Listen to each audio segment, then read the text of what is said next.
Amendment number 145 is negative. Negative. I shall now put clause 10 to vote. Those in favor will please say aye. Those against will please say no. I think the ayes have it, the ayes have it, the ayes have it. Clause 10 is adopted. Clause 11 stands part of the bill. There are 5 amendments. 26 to 28, A. Rahim, Dr. John Britas, Dr. V. Sivdasan. Are you moving? Sir, I am moving the amendments. Number 57, Shri Santosh Kumar P. Shri P.P. Sunil. I move. Number 146 by Shri Tiruchi Shiva. I move, sir. Amendment moves. I shall first put amendments moved by Shri A. Rahim, Dr. John Britas, Dr. V. Sivdasan to vote. All together. Sir, हमने तो पहले गुजारिश की थी कि एक साथ ही ले लो.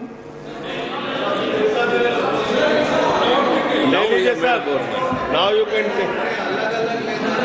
Honorable members, amendments to clause 11 are taken together. Those in favor will please say aye.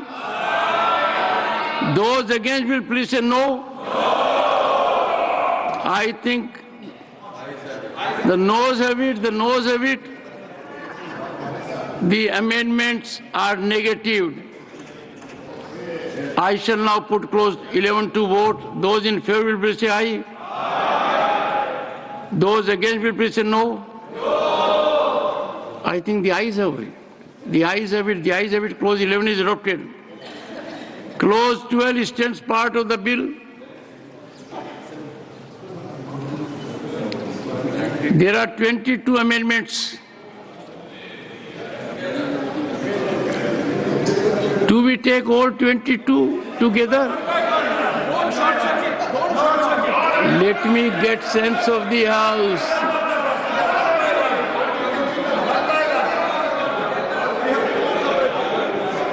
Well, on this point also there is heavy division. Number 29 to 37 by Shri A. Rahim, Dr. John Britas, Dr. V. Sivdasan moving. Sir, I am moving the amendment, sir. 58 Shri Santosh Kumar P. Shri P.P. Sunil moving. Yes, I move. 67 by Shri Manoj Kumar Jha. Moving, sir. 85 and 86 Dr. Fozia Khan. Yes, sir, moving. 122, 127. Devendra, जो numbers निकल कर आए सरकार के पक्ष में एक संशोधन पर 125 वोट हुए हैं और लगातार हम अपने दर्शकों को वही टैली भी दिखा रहे थे, वही सरकार के कंफर्टेबल नंबर्स भी थे, तो लग रहा है कि फाइनल टैली भी इसी पर आकर रुकेगी.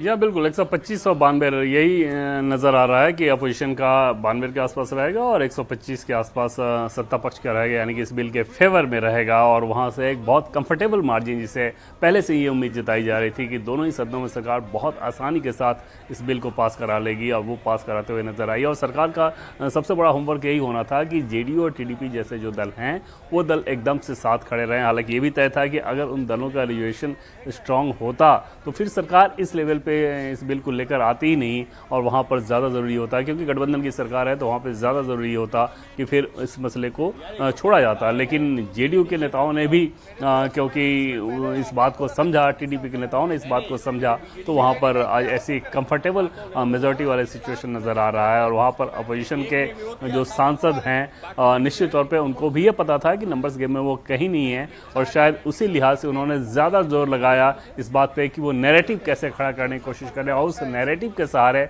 सरकार पे किसी प्रकार से दबाव बनाने में अगर सफल हो जाए ताकि सरकार पीछे एक कदम खींच ले तो राजनीतिक तौर पर उनको फायदा हो जाएगा। और उस लिहाज से फ्लोर मैनेजमेंट करने के लिहाज से बहुत कुछ नहीं था उनके पास। हाँ, ये ज़रूर था कि जैसे YSR कांग्रेस की बात कर लें, BJD की बात कर लें, AIADMK की बात कर लें, इन दलों पे अपोजिशन के नेता ज़्यादा मेहनत कर सकते थे, लेकिन वहाँ पर भी कोई बहुत ज़्यादा गुंजाइश थी नहीं, क्योंकि एक तरह से भले ही वो अपोजिशन के गठबंधन में या सत्ता पक्ष के गठबंधन में ना हो, लेकिन उनकी जो दूरी है वो अपोजिशन के दलों, जो अभी मौजूदा अपोजिशन के दल हैं, उनसे ज़्यादा नज़र आती है ना।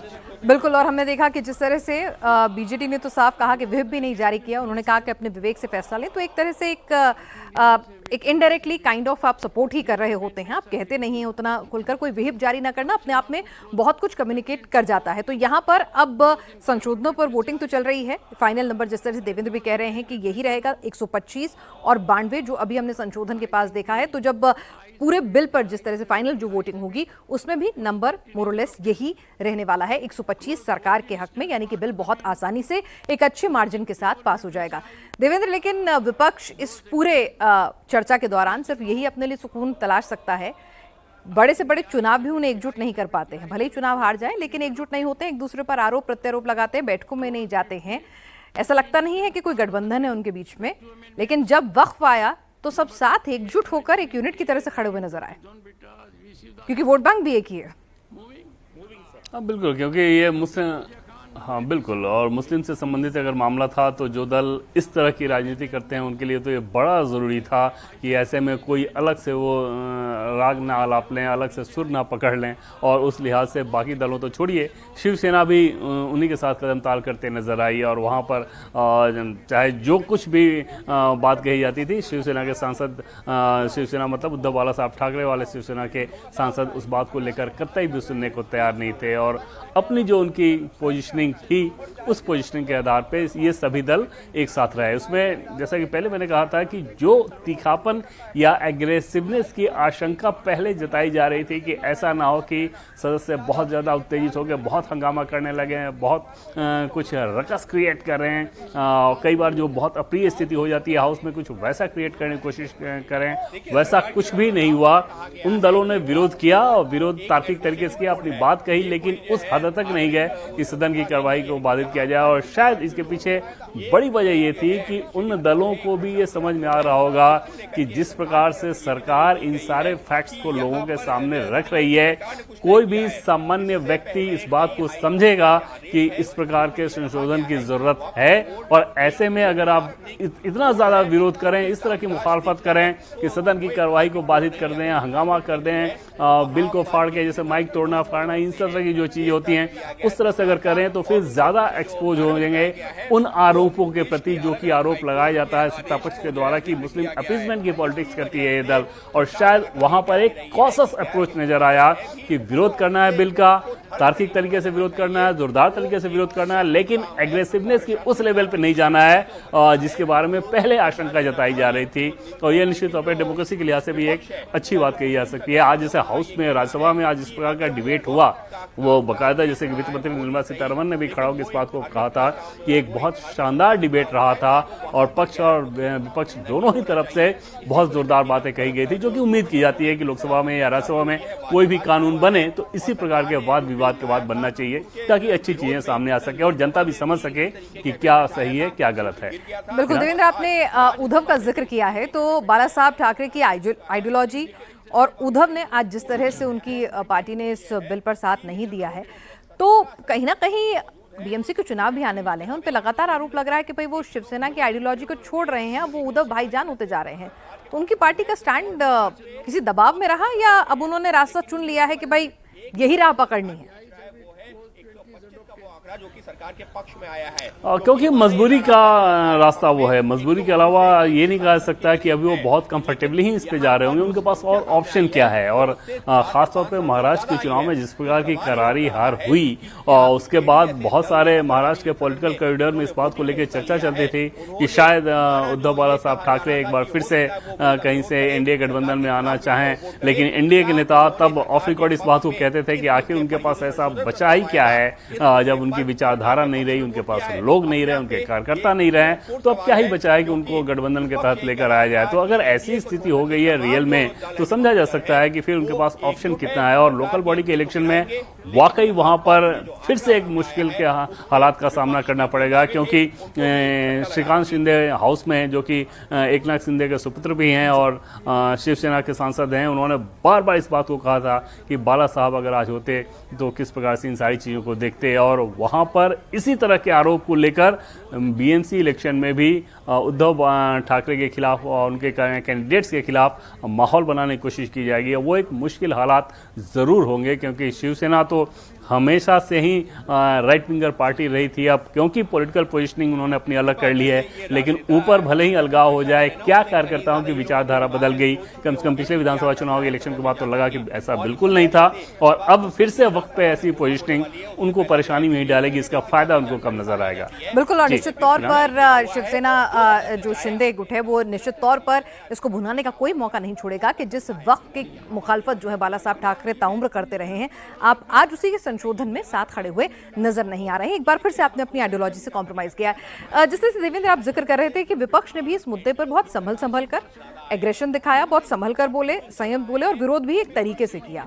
और शायद यही वजह है कि बहुत ही स्मार्ट मूव के साथ राहुल गांधी ने जवाब नहीं दिया, गोगोई साहब ने इसकी शुरुआत की, और प्रियंका गांधी भी नहीं नजर आई। लेकिन यहाँ पर जो वोट जुड़े हैं वो करीबन 3 से 4 एक्स्ट्रा। जी हाँ, बिल्कुल। और प्रियंका तो हाउस में भी मौजूद नहीं थी और राहुल गांधी भी बोले नहीं थे, और ये उम्मीद ही जताई जा रही थी कि वो शायद ना बोलें, क्योंकि ऐसे मसले पे बोलकर फिर उसके बाद सत्ता पक्ष के द्वारा जो अपीजमेंट का आरोप लगाया जाता है वो और ज्यादा चटक रूप में नजर आता। हालांकि एक बात जरूर ये कही जा रही थी कि क्या इतने सारे मुस्लिम सांसदों के द्वारा ही बात को कहलाया जाना ये कोई अच्छा मूव था अपोजिशन के द्वारा, या फिर ज्यादा बेहतर ये नहीं होता कि जो नॉन मुस्लिम सांसद हैं वही इस बात की मुखालफत करें कि किस प्रकार से सरकार का ये जो बिल है ये गैर जरूरी है, इस बिल को नहीं लाया जाना चाहिए। इस बात को लेकर जरूर आज ये चर्चा चल रही थी और इस बात को लेकर सवाल खड़े हो सकते हैं, लेकिन राहुल गांधी के लिहाज से समझा जा सकता है कि वो एकदम से रणनीति के तहत ही इस मसले पे वो बहुत ज्यादा आगे नहीं है। और आज भी 0 आवर में जब उन्होंने मामला उठाया लोकसभा में, तो 0 आवर में जो मामला उठाया था यूएस का जो ट्रेड टैरिफ है उसका उठाया था, और चाइना को लेके उन्होंने अपनी बात कही थी, और वक्त से संबंधित उस तरह कोई बात नहीं की। हालांकि सोनिया गांधी ने जरूर बताया कि हाँ भाई ये कानून कितना गलत है और किस गलत तरीके से, गैर संवैधानिक तरीके से ये कानून बनाने की कोशिश की जा रही है। बिल्कुल, आप गैर संवैधानिक कह लीजिए, मुसलमानों की मजहबी स्वतंत्रता के साथ आप खिलवाड़ कह लीजिए, लेकिन सरकार भी सोच समझकर तमाम कानूनी पक्ष पहलुओं को जांच परख कर ही एक एक क्लॉज, एक एक चीज ड्राफ्ट करती है। ऐसा नहीं है कि आप कह रहे हैं कि सुप्रीम कोर्ट में चैलेंज करेंगे, तो सरकार ने भी तमाम लूपहोल जो है देवेंद्र अच्छे से समझे होंगे, पढ़े होंगे, एक एक शब्द की ड्राफ्टिंग उसी को सोच समझ के की गई होगी, क्योंकि वो भी जानते थे कि एक मैसेज देने के लिए इसको मामले को सुप्रीम कोर्ट तक ले जाने की कोशिश भी होगी। जी हाँ, बिल्कुल। और इस बात को तो बार बार कहा भी जा रहा था सरकार के लोगों के द्वारा कि अगर आपको संसद के बनाए कानून पे भरोसा नहीं हो तो उसके बाद सुप्रीम कोर्ट का रास्ता है ही, आप कोर्ट में जाएं और उस बात को लेकर चैलेंज करें कि क्या सरकार को ये अधिकार था या नहीं था। अभी तक के अगर आप पैटर्न के हिसाब से देखें तो जैसा कि पहले हम लोग बातचीत कर रहे थे कि वक्त से संबंधित कानून में पहले भी अगर संशोधन हुए थे और वो संशोधन अगर न्याय संगत थे तो फिर ये गैर न्यायिक और या न्याय के विरुद्ध कैसे हो सकता है। और ख़ास तौर पर तब जब सरकार बार बार इस बात को बता रही है, उसके लिए पूरे प्रावधान के साथ बताया जा रहा है कि कैसे इसको सिर्फ इफिशिएंट और ट्रांसपेरेंट तरीके से एक अच्छी बॉडी बनाने के लिहाज से इस काम को किया जा रहा है। और सुप्रीम कोर्ट में भी निश्चित तौर पर सरकार को ये उम्मीद है कि वहाँ पर भी अगर कुछ लोग इसे लेके जाएंगे तो वहाँ उन्हें मुंह की ही खानी पड़ेगी। जैसा कि चाहे राम मंदिर के मामले को आप देख लें या धारा 370 के मामले को देख लें, धारा 370 को भी जब हटाया गया तो ये सारी बातें कही जा रही थी, लेकिन आखिर सुप्रीम कोर्ट में क्या हुआ। तो उस कंडीशन में सरकार को ये उम्मीद है कि वक्त से संबंधित कानून जो लेकर आया जा रहा है बहुत ठोस प्रक्रिया के तहत इस चीज़ को किया गया, और यहाँ पर किसी भी लेवल पे कोई चैलेंज अगर करने की कोशिश भी करे तो वह स्टैंड नहीं करेगा। बिल्कुल देवेंद्र, हम अपनी चर्चा जारी रखेंगे। हम एक एक मुद्दे पर चर्चा तो करें, लेकिन राज्यसभा भी एक बार चलते हैं कि अभी कितने संशोधन और बाकी रह गए हैं, क्योंकि लोकसभा में भी ये बिल जो है पास होते होते 2:30 बज गए थे और लगता है कि फिलहाल वही स्थिति आज भी होने वाली है। सुनते हैं अभी कार्रवाई कहां तक पहुंची है, कितने संशोधन अभी बाकी रह गए हैं। I think the ayes have it. The ayes have it. The ayes have it. Clause 33 is adopted. Clause 34 to 36 stand part of the bill. Those in favor will please say aye. Those against will please say no. I think ayes have it. The ayes have it. The ayes have it. Clauses 34 to 36 are adopted. Clause 37 stands part of the bill. There are two amendments. Number 90 by Dr. Fozia Khan. I am moving the amendment. Number 149 by Shri Tiruchi Shiva. Sir, I am moving, sir. Or division? Okay. Amendment moves. I will put these amendments to vote. Those in favor will please say aye. Those against will please say no. I think noes have it. The noes have it. The noes have it. The amendments are negative. I shall now put clause 37 to vote. Those in favor will please say aye. Those against will please say no.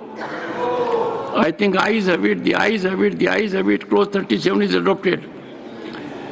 Clause 38 stands part of the bill. Those in favor will please say aye. Those against will please say no. I think ayes have it. The ayes have it. The ayes have it. Clause 38 is adopted. Clause 39 stands part of the bill. There is one amendment, number 91 by Dr. Fozia Khan. I am moving the amendment. Amendment moved. Those in favor will say aye. Those against will please say no. I think noes have it. The noes have it. The noes have it. The amendment is negative. I shall now put clause 39 to vote. Those in favor will please say aye. Those against will please say no. I think ayes have it. The ayes have it. The ayes have it. Clause 39 is adopted. Clause 40 stands part of the bill. There is one amendment. Number 72 by Shri Manoj Kumar Jha. Are you moving? जी sir, move कर रहा हूँ. Amendment moved. Those in favor will please say aye. Those against will please say no.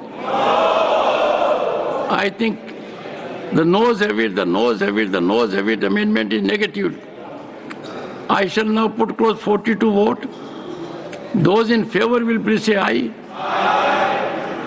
Those against will please say no. I think the ayes have it, the ayes have it, the ayes have it. Clause 40 is adopted.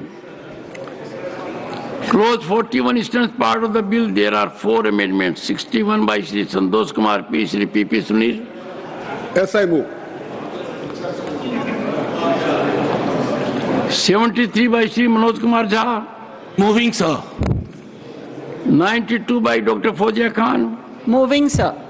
Number 150 by Shri Tiruchi Shiva. Moving, sir. The amendments are now put to vote. Those in favor will please say aye. Those against will please say no. I think noes have it. Noes have it. Noes have it. The amendment is negative. I shall now put clause 41 to vote. Those in favor will please say aye. Those against will please say no. This time it was louder. I think the ayes have it, the ayes have it, the ayes have it. Clause 41 is adopted. Clause 42 stands part of the bill. There are four amendments. Number 62 by Shri Santosh Kumar P. Shri P.P. Sunil. I move, sir. Number 74 by Shri Manoj Kumar Jha. Moving sir. 93 by Dr. Fozia Khan. Yes, I am moving it. 151 by Shri Tiruchi Shiva. Moving, sir. All these amendments are now put to vote. Those in favor will please say aye. Those against will please say no. I think noes have it, the noes have it. The amendments are negative. I shall now put clause 42 to vote. Those in favor will please say aye. Those against will please say no. I think ayes have it, the ayes have it, the ayes have it. Clause 42 is adopted. Clause 43 stands part of the bill. There are three amendments. Number 43 by Shri A. Rahim, Dr. John Bitas, Dr. V. Sivdasan. Moving, sir. Number 94 by Dr. Fozia Khan. Yes, sir, moving it.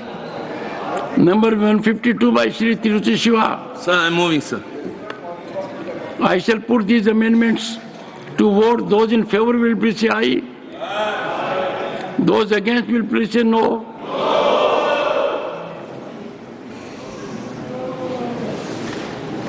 I think noes have it. The noes have it. The noes have it. The amendments are negative. I shall now put clause 43 to vote. Those in favor will please say aye. Those against will please say no. I think ayes have it. Ayes have it. Clause number 43 is adopted. Clause 44 stands part of the bill. There are three amendments. 44 by Shri A. Rahim, Dr. John Bitas, Dr. V. Sivdasan.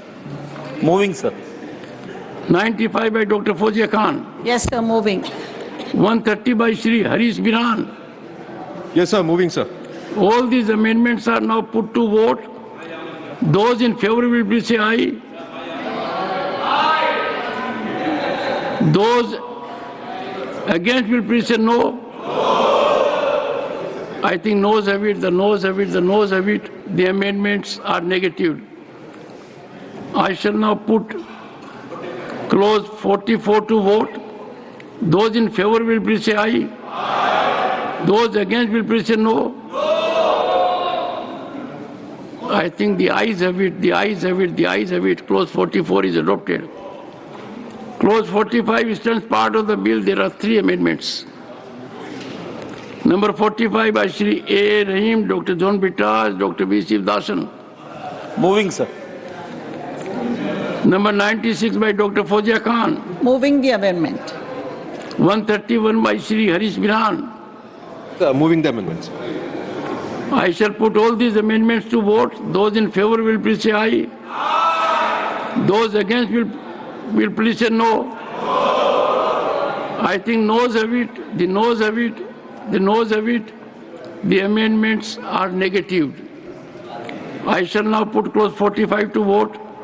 Those in favor will please say aye. Those against will please say no. I think the ayes have it, the ayes have it, the ayes have it. Clause 45 is adopted. Clause 46 stands part of the bill. There is one amendment. Number 63 by Santosh Kumar P. P.P. Sunil. The final one, I move. The final one, I do move. Is it final one? Yeah. From our Amendment moved.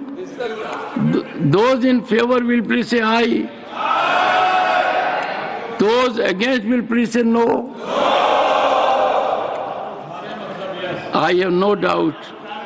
The noes have it, the noes have it, the noes have it. The amendment is negative. I shall now put clause 46 to vote. Those in favor will please say aye. Those against will please say no.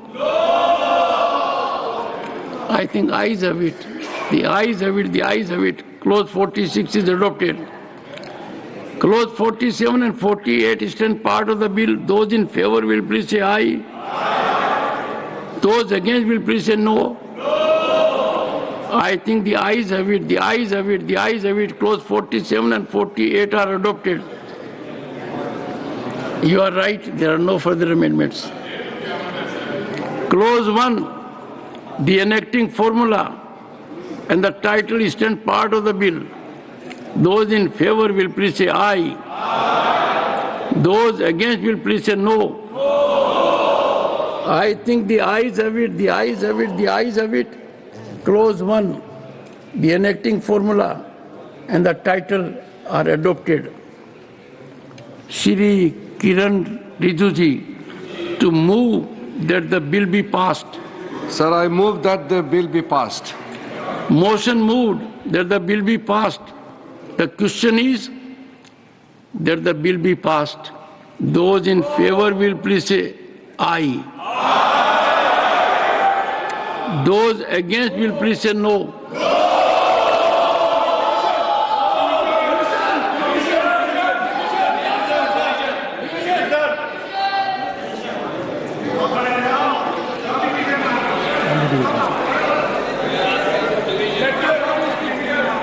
No. Honorable members, the frequent intervention of Jairam Ramesh again betrays his ignorance. Lobbies are already cleared. The procedure is known to you. Secretary General, Division.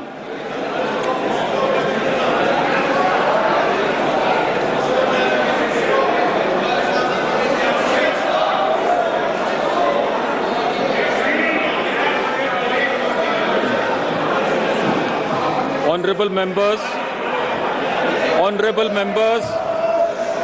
I am starting the voting process. The voting time starts after the alarm sound.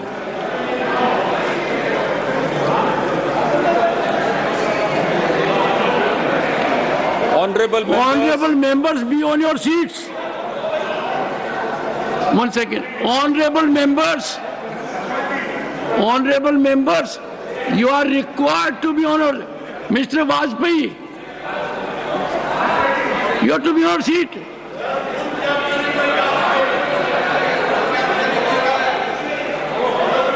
Honorable members, the Secretary General will only start the process. He has already indicated to you. Be on your seat. All the members be on your seats. Yes, Secretary General. Honorable members, I am starting the voting process. The voting time starts after the alarm sound.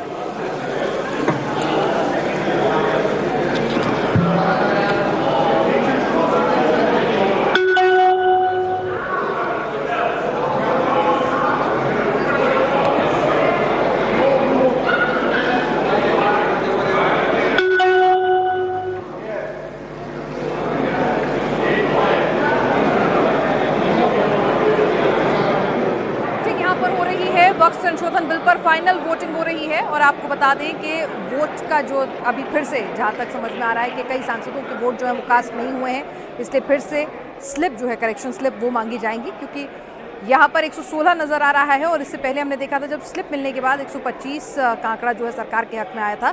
तो ये पूरा आंकड़ा नहीं है क्योंकि सदन में उपस्थित सांसदों की संख्या इससे कहीं ज़्यादा है, तो इसीलिए बहुत सारे ऐसे सांसद हैं तकनीकी तौर पे वो उतने कंफर्टेबल नहीं है इस नए सिस्टम से, तो उनके वोट रजिस्टर नहीं होते हैं, उसके बाद उन्हें करेक्शन स्लिप दी जाती हैं। तो यहाँ पर ये प्रक्रिया हमने पहले लोकसभा के भीतर भी देखी और अभी हमने राज्यसभा में भी जब एक संशोधन पर डिवीजन मांगा गया था तब भी हमने उस प्रक्रिया को होते हुए देखा था।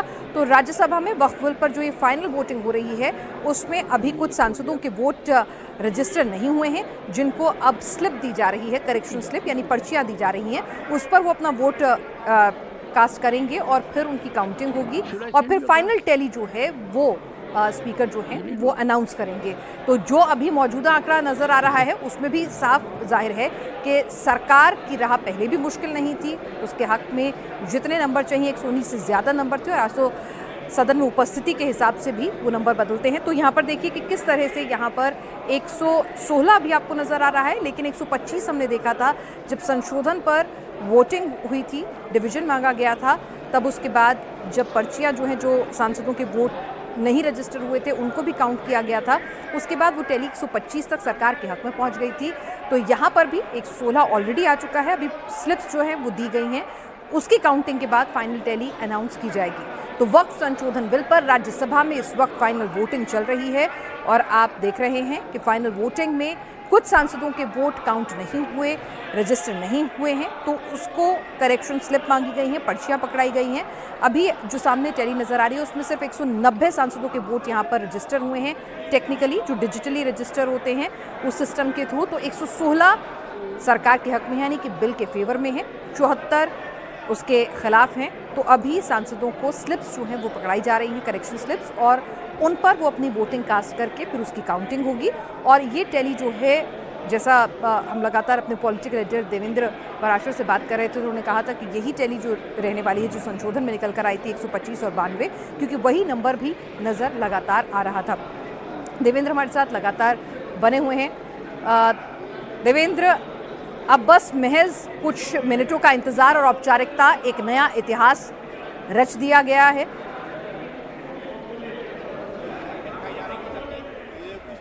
और निश्चित तौर पे पिनाज, इसमें कोई दो राय नहीं कि नरेंद्र मोदी सरकार के 3.0 की अगर बात करें, ये दूसरा अहम फैसला रहा है। और उस लिहाज से निश्चित तौर पे एक बड़ी चीज़ ये थी कि इस प्रकार के डिसीजन को लागू किया जाना कि आप इस पे इतना आगे बढ़े। जैसे एक तो वन नेशन वन इलेक्शन पे आगे बढ़ा गया था, लेकिन वक्फ के मामले में इस हद तक आना कि संसद में आप उसको बिल लेकर आए, ये एक बहुत बड़ा फैसला था। बहुत एम्बिशियस कह सकते हैं, प्रोग्रेसिव स्टेप के लिहाज से और सरकार ने इस काम को किया, जहां पे सिर्फ इस बात की परीक्षा नहीं थी कि इन प्रावधानों को लेकर कितना गहन अध्ययन किया गया है सरकार के जो बिल जो लोग बना रहे हैं उनके द्वारा, बल्कि इस बात के लिए भी एक बड़ी परीक्षा थी कि अपने एलाइज को ऑन बोर्ड आप कैसे रखते हैं और कैसे उन्हें समझाते हैं। और न सिर्फ एलाइज को अपने साथ रखें, बल्कि उसी तरीके से एग्रेसिव वे में साथ रखें, ताकि जिस हिसाब से बीजेपी के सांसद इस बिल के पक्ष में बोल रहे थे, अपने सहयोगी दलों के सांसद भी उसी तरीके से उस बिल के पक्ष में बोलें,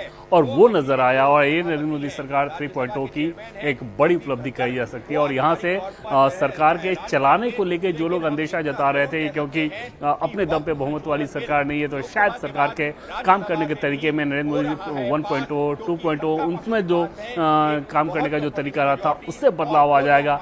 उन सारी आशंकाओं को एक तरह से धता बताया इस बिल ने कि इतने इस तरह के बिल को अगर सरकार ये पास करा सकती है और इतनी आसानी के साथ पास करा सकते हैं, तो जाहिर तौर पे आगे के भी जो 4 साल हैं सरकार अपने आप को बहुत कंफर्टेबल पोजीशन में पाएगी। और इसमें मोरल बूस्ट होता है सरकार के लिहाज से, सरकार के लोगों का भी, कि वैसा इशू जिसको लेके बहुत सारी आशंकाएं जताई जा रही थी, लेकिन इतना स्मूथली अगर संसद से पास कराया गया तो समझा सकते हैं कि आगे के रास्ते भी बहुत ज़्यादा चमकीली रहे, ये भरोसा उन्हें हो सकता है। बिल्कुल। और रिफॉर्म्स को लेकर, प्रोग्रेसिव अप्रोच को लेकर सरकार का रुख क्या है, ये भी साफ हो जाता है कि भले ही आप बहुमत में अपने दम पर नहीं है, उसके बाद भी आप सहयोगियों को एक ऐसे मुद्दे पर, जिसको सीधे सीधे विपक्ष बार बार एक तरह से कहते हैं कि पोक करता रहता था कि देखिए भाई मुस्लिमों के मुद्दे पर थोड़ी आप अपने सहयोगियों को साथ ले आएंगे, जेडीयू आपका साथ छोड़ देगी, टीडीपी आपका साथ छोड़ देगी। एक तरह से एक डर, एक पोकिंग जो है लगातार चल रही थी सरकार को कि भाई आपके पास अपने नंबर्स नहीं है।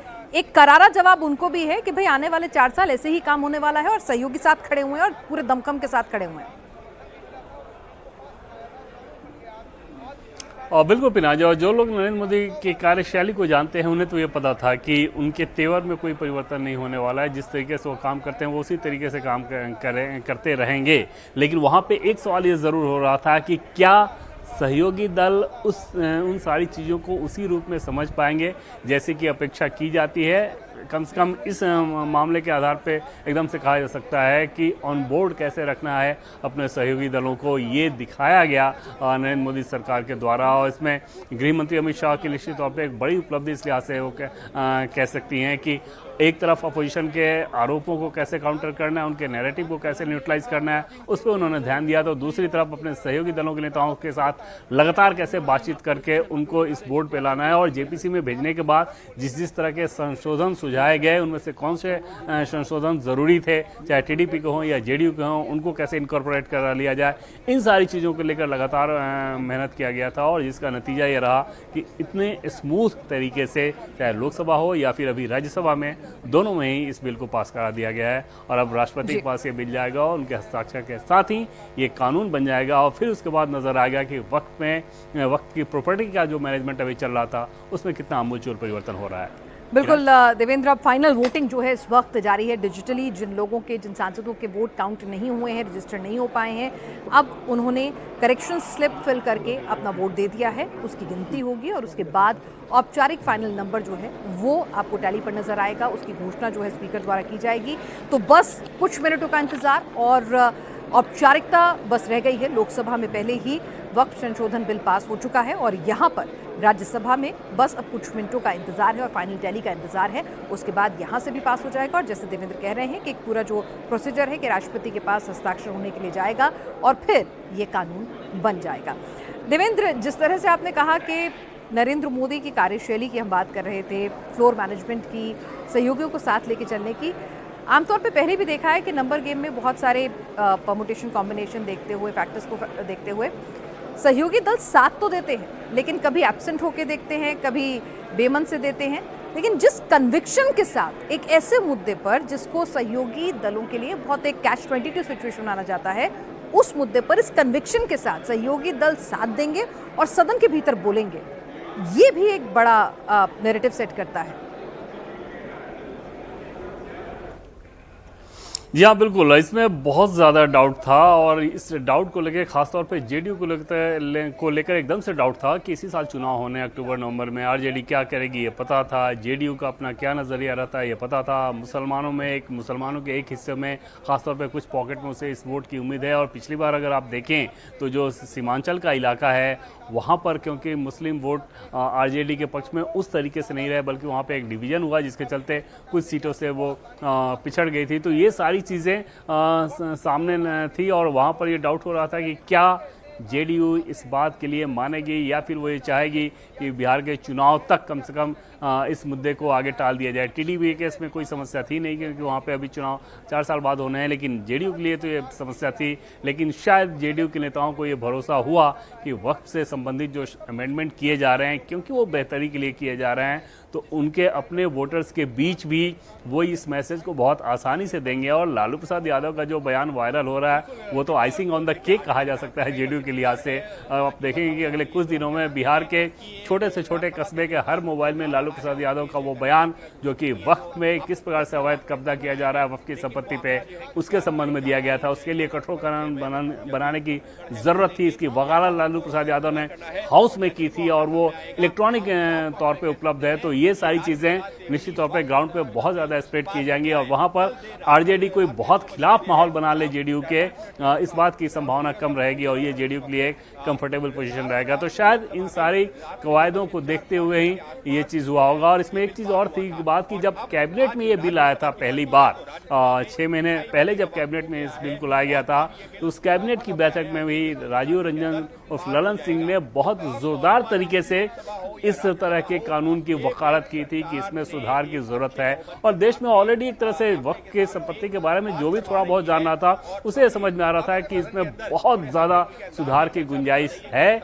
और उन सुधार की गुंजाइश के लिए अगर इस कानून को बनाया जा रहा है तो लाजमी तौर पे उसके लिए बहुत मुश्किल हालात का सामना नहीं करना पड़ेगा। इस बात को लेकर अंदाजा लगाया जा रहा था और दोनों ही सदनों में इस बात की गवाही नजर आई नंबर्स के हिसाब से, जितना स्मूथली इस बिल ने आगे बहुमत का रास्ता तय किया है। और सरकार ने भी दोनों सदनों के भीतर जब भी किरण रिजिजू बोल रहे थे तो बार बार उन्होंने इस बात पे एम्फेसिस दिया कि हमारे सहयोगियों ने जो 14 संशोधन जो सजेस्ट किए थे, देखिए हमने वो माने हैं और उनको भी एक वे आउट, एक फेस सेविंग दिया कि देखिए उनकी बदौलत ही ये रिट्रोस्पेक्टिव नहीं है, उनकी बदौलत ही ये हमने 3 मेंबर किया है। तो बाकायदा बार बार उस पर एम्फेसिस दिया जा रहा था।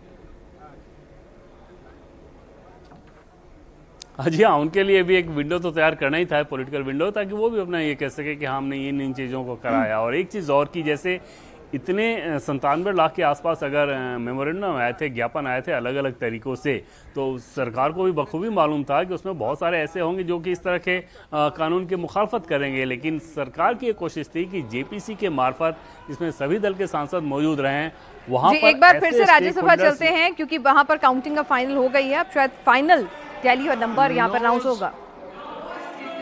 95,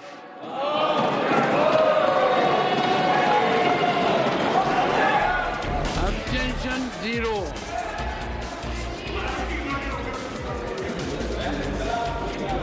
The bill is passed.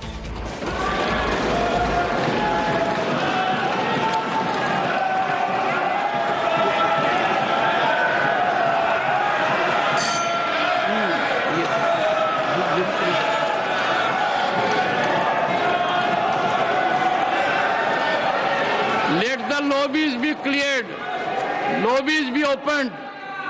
Let the lobbies be opened.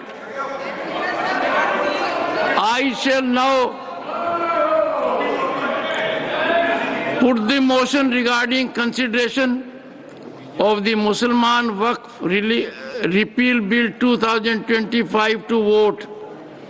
The question is that the Mussalman Waqf Repeal Bill 2025 as passed by Lok Sabha be taken into consideration. Those in favor will please say aye. Those against will please say no. I think the ayes have it, the ayes have it, the ayes have it. The motion is adopted.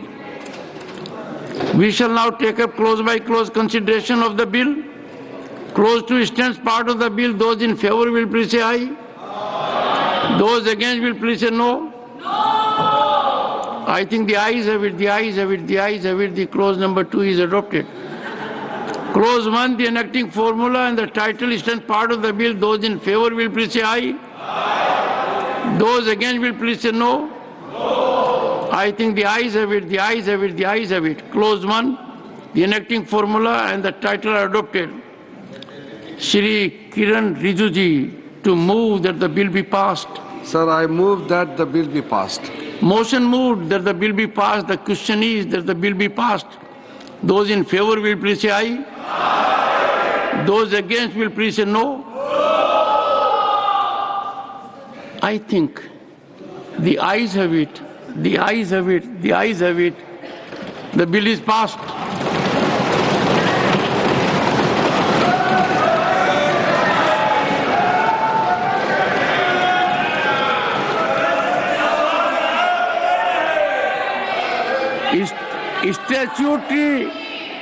Statutory resolution, Shri Amit Shah, to move the following resolution, that this House approves the proclamation issued. सभा के बाद राज्यसभा से भी वक्त संशोधन bill pass हो गया है और अब राष्ट्रपति के पास मंजूरी के लिए जाएगा और उसी के साथ ये कानून बन जाएगा। पक्ष में 128 वोट यहाँ पर आए हैं और 95 इसके खिलाफ गए हैं। तो 3 वोट जो अभी तक हम सुबह से कैलकुलेशन कर रहे थे, आपको बता दें तो इस वक्त की बड़ी खबर आपको बताएं कि वक्त संशोधन बिल जो है राज्यसभा से पास हो गया है। वक्त बिल राज्यसभा से पास हो गया है।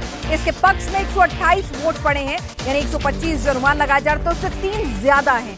अंतिम मोहर के लिए अब राष्ट्रपति के पास इसे भेजा जाएगा और उसके बाद ये कानून बन जाएगा। बिल के खिलाफ 95 वोट पड़े हैं, जो काउंटिंग लगातार हम आपको दिखा रहे थे, लेकिन यहाँ पर पक्ष में 3 वोट ज्यादा पड़े हैं। 125 का अनुमान लगाया जा रहा था, जो कैलकुलेशन बैठ रही थी सत्ता पक्ष के पास, लेकिन यहाँ पर 3 वोट एक्स्ट्रा अधिक आए हैं, तो 3 लोग और साथ जुड़ गए हैं और 95 जो है इसके खिलाफ खड़े हुए हैं। तो 128 पक्ष में और 95 इसकी मुखालफत करते हुए नजर आए हैं राज्यसभा के भीतर। और राज्यसभा से भी वक्फ बिल पास हो गया है और इसके बाद ये राष्ट्रपति के पास भेजा जाएगा और उसी के साथ ही ये कानून बन जाएगा।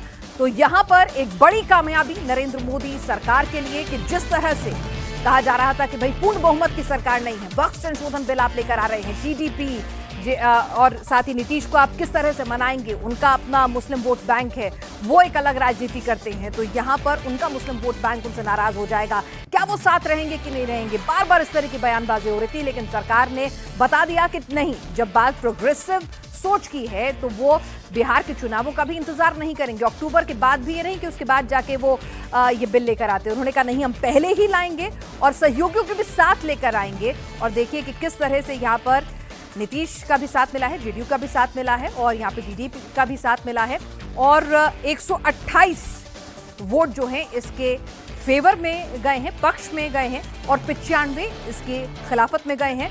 अब लोकसभा से भी ये पास हुआ है बिल, 288 वोट वहां पक्ष में पड़े थे और 232 विपक्ष में पड़े थे और राज्यसभा के अंदर पक्ष में 128 वोट गए हैं, विपक्ष में 95 वोट गए हैं और अब दोनों सदनों से ये बिल पास हो चुका है। इसके बाद राष्ट्रपति के पास इसे मंजूरी के लिए अंतिम मोहर के लिए भेजा जाएगा और उसके बाद ये कानून बन जाएगा। हमारे साथ देवेंद्र जी, हमारे पॉलिटिकल एडिटर, लगातार जुड़े हुए हैं। देवेंद्र जी, निश्चित तौर पर एक ऐतिहासिक मूवमेंट है सरकार के लिए। ये कहा जा रहा था कि भाई ठीक है, आपके पास पूरे नंबर्स नहीं हैं, फिर भी आपने लोकसभा से भी राज्यसभा से भी ये बिल पास करा लिया है और अब बस राष्ट्रपति की मोहर का इंतजार बाकी है। जी हाँ बिल्कुल, और दोनों ही आधी रात, यानी कि लोकसभा के में जब ये बिल था तब कल, और आज राज्यसभा में आधी रात के बाद पास हुआ ये बिल। और निश्चित तौर पे सरकार के लिहाज से कहा जा सकता है कि एक बड़ा कदम है, और ख़ास तौर पे माइनॉरिटी के लिहाज से, मुसलमानों के लिहाज से कहा जा सकता है कि वक्फ की प्रॉपर्टी में अगर उसमें इफिशियंसी आ रही है, अगर उसमें ट्रांसपेरेंसी आ रही है, अगर उसमें और ज़्यादा एक्सपर्ट्स डाल के उसको बेहतर तरीके से उसका मैनेजमेंट आ रहा है, उससे बेहतर रिटर्न आएगा, तो ये उनके भले के लिए ही है। ये पैसा ऐसा नहीं है कि किसी अन्य धर्म के लोगों पे खर्च किया जाना है। तो वहाँ पर निश्चित तौर पे उनके लिए एक, भले ही ये आधी रात में ये बिल पास हुआ, लेकिन एक बड़े सवेरे की शुरुआत है कि इतनी बड़ी प्रॉपर्टी संख्या के हिसाब से अगर बात करें तो तकरीबन 8.74 लाख, और एरिया के हिसाब से बात करें तो तकरीबन 37 लाख एकड़ जमीन। और उस तरह की प्रॉपर्टी का अगर बेहतर मैनेजमेंट हो, उसके द्वारा अगर बेहतर हॉस्पिटल खोले जाएं, बेहतर अनाथालय खोले जाएं, बहुत सारे डेवलपमेंट के काम कराए जा सकते हैं जो कि मुसलमानों के फायदे के लिए ही होगा, तो वो एक बड़ी बात होगी। और जैसा कि पीएम मोदी बार बार इस बात को कहते भी हैं कि अगर भारत को विकसित बनाना है तो 140 करोड़ आबादी को विकसित करना होगा, और उसमें जो 20 करोड़ के आसपास जो माइनॉरिटीज हैं उनके डेवलपमेंट के बिना भारत विकसित नहीं हो सकता, और उस दिशा में एक बड़ा कदम। बिल्कुल, लोकसभा से भी ये बिल पास हुआ और राज्यसभा से भी ये बिल पास हो चुका है, और अब कानून बनने का रास्ता साफ हो गया है। राष्ट्रपति की मंजूरी मिलने के बाद ये कानून बन जाएगा। तो वक्फ संशोधन बिल लोकसभा के बाद, आज आधी रात के बाद यहां पर राज्यसभा से भी पास हो गया है, और अब इसे राष्ट्रपति की मोहर के लिए भेजा जाएगा, और उसी के बाद ये नया वक्फ कानून जो है बन जाएगा। देवेंद्र, 125 की हम बात कर रहे थे, लेकिन यहाँ पर फाइनल टैली जब आई है 128 इसके पक्ष में गए हैं, और विपक्ष का जो डेटा हम सुबह से दिखा रहे थे 95 पर ही स्थिर रहा है। देखिए, एनडीए के जो थे वो तो 125 ही थे, और नॉमिनेटेड, इंक्लूडिंग नॉमिनेटेड, लेकिन जो बाकी थे जैसे बीजेडी, अंतरात्मा की आवाज, वाईएसआर कांग्रेस, तो इस तरह के दलों को भी जो कि फेंस सीटर दल हैं, और उनके अंतर्गत भी अप्रोच किया गया था। और सरकार के जो अलग अलग फ्लोर मैनेजर्स हैं, यानी कि भारत सरकार के जो मंत्री हैं, जैसे नाम के हिसाब से अगर बात करें तो अश्विनी वैष्णव, और धर्मेंद्र प्रधान, भूपेंद्र यादव, पीयूष गोयल, इन सारे लोगों को के ऊपर भी ये जिम्मेदारी दी गई थी कि कैसे इन दलों के नेताओं को वो समझाएं। और नरेंद्र मोदी और अमित शाह की रणनीति की सबसे बड़ी खासियत ये रहती है कि वो किसी बात को लेकर एकदम निश्चिंत नहीं होते, बल्कि उसे ऑप्टिमम यानी कि सेचुरेशन पर ले जाने में यकीन करते हैं। नंबर्स अपना कंफर्टेबल है, ठीक है, लेकिन और कैसे आगे बढ़ाया जा सकता है, जो फेंस सीटर दल है उनसे कैसे अप्रोच किया जा सकता है, कौन उनसे बात करेगा। जैसे अश्विनी वैष्णव और धर्मेंद्र प्रधान के ऊपर जिम्मेदारी दी गई थी कि वो बीजेडी के सांसदों को ये समझाएं। राज्यसभा में, लोकसभा में उनका कोई सांसद नहीं, लेकिन राज्यसभा में उनके सांसदों को समझाना था, 4 सांसद थे, कि कैसे ये कानून बहुत जरूरी है, बेहतरी के लिए एक प्रोग्रेसिव कदम है, और इसके पक्ष में उनको वोट करना चाहिए। और निश्चित तौर पे उसी का नतीजा है कि 3 अतिरिक्त वोट भी वो लाकर इस बिल को पास कराने में सफल रहे। और ये बताता है कि सरकार का ये जो कदम है किस प्रकार से न सिर्फ उनके अपने दल के लिए, अपने सहयोगी दलों के लिए, बल्कि वैसे दल जो कि उनके साथ नहीं है उनके भीतर भी ये भरोसा जताने में कामयाब रहा है कि इस बिल के जो प्रावधान हैं वो बेहतरी के लिए हैं। और मोरल बूस्टअप के लिहाज से निश्चित तौर पर ये नंबर्स और ज्यादा चमकता हुआ नजर आ रहा है सत्ता पक्ष के लिहाज से। बिल्कुल, एक बड़ी कामयाबी यहाँ सत्ता पक्ष को मिली है, और उनका कहना है कि ये उम्मीद है, एक नाम दिया है उन्होंने, क्योंकि जिस तरह से आप बिल को पूरा प्रोनाउंस करेंगे तो UMMIT, तो उस तरह से उम्मीद नाम वो दे रहे हैं कि मुसलमानों के लिए एक नए रिफॉर्म्स के लिए, उनकी प्रोग्रेसिव अप्रोच के लिए, ट्रांसपेरेंसी के लिए एक उम्मीद बनकर आएगा ये नया बिल जो है। हमारे साथ